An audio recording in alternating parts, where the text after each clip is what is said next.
Hey everybody, good morning. Today we're taking a look at 1 Samuel chapter 29.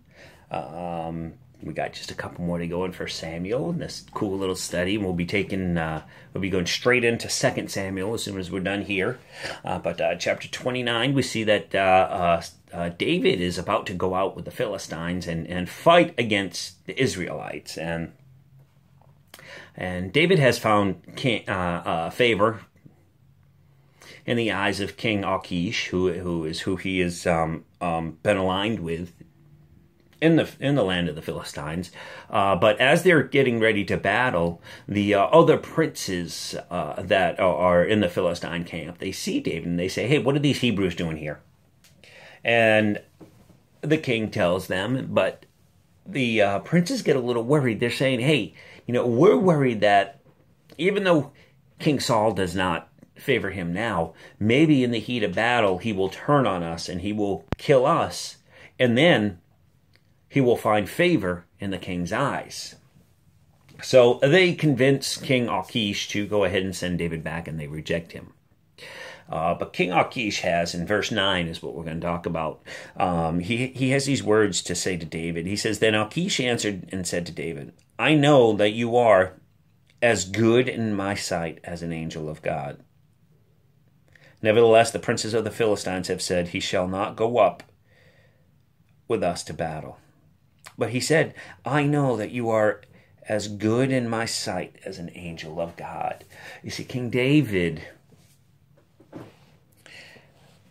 in his situation, even though he was in the wrong camp, he still honored his superiors. He still did it. And, he still honored God. David is we've talked about this before, about David knows how to honor authority. And David knows how to follow a man. And before David can be king, and before anybody can be a leader, you need to learn how to be a follower. And David is we see that here, that, no matter what situation God has you in, God wants you to follow him. And if you can do that throughout all the different trials and tribulations in life, if you can just continue to follow God, it's just called relentless pursuit, that you will just follow God. That is how he raises up and makes leaders. By people in their tribulation, they still are dead focused on following the will of God for their lives. And David is a great example of that. You see what the king says to him. I know that you are as good in my sight as an angel of God. Because David is just very determined. He's very dedicated to following the authority that God has put him under.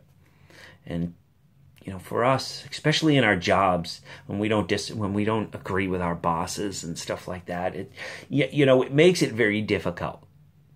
But we have to remember that God is the one who gives authority, and we must follow him. And we must follow them. So, hey, let's take a little page. Let's take a little lesson from David right here, and let's just follow